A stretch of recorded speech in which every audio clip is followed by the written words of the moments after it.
ನಾಳೆ ಲೋಕಸಭೆಯಲ್ಲಿ ವಫ್ ಮಸೂದೆಯನ್ನು ಮಂಡನೆ ಮಾಡೋದಕ್ಕೆ ಸರ್ಕಾರ ಎಲ್ಲ ರೀತಿಯಾದಂಥ ಸಿದ್ಧತೆಯನ್ನು ನಡೆಸಿದೆ. ನಾಳೆ ಲೋಕಸಭೆಯಲ್ಲಿ ವಫ್ ತಿದ್ದುಪಡಿ ವಿಧೇಯಕ ಮಂಡನೆ ಆಗುತ್ತೆ. ನಾಳೆ ಮಧ್ಯಾಹ್ನ 12 ಗಂಟೆಗೆ ವಫ್ ತಿದ್ದುಪಡಿ ವಿಧೇಯಕ ಮಂಡನೆಗೆ ಎಲ್ಲ ಸಿದ್ಧತೆ ಈಗಾಗಲೇ ಮಾಡಿಕೊಳ್ಳಲಾಗಿದೆ.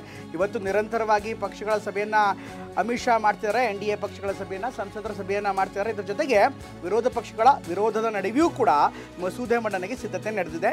ವಫ್ ತಿದ್ದುಪಡಿ ವಿಧೇಯಕವನ್ನು ಮಂಡಿಸಿರುವಂಥ ಸಚಿವ ಕಿರಣ್ ರಿಜಿಜು ವಫ್ ತಿದ್ದುಪಡಿ ಪಕ್ಷ ವಿರೋಧ, ಗದ್ದಲ, ಕೋಲಾಹಲ ಎಲ್ಲವೂ ಕೂಡ ಇದೆ. ಆದರೆ ಶತಾಯಗತಾಯ ತಿದ್ದುಪಡಿಯನ್ನು ತಂದೆ ತರ್ತೀವಿ, ವಫ್ ಮಸೂದೆಯನ್ನು ತಿದ್ದುಪಡಿ ವಿಧೇಯಕವನ್ನು ಮಂಡನೆ ಮಾಡ್ತೀವಿ ಅಂತ ಈಗಾಗಲೇ ಸರ್ಕಾರ ಹೇಳಿಕೆ ನೀಡಿದೆ.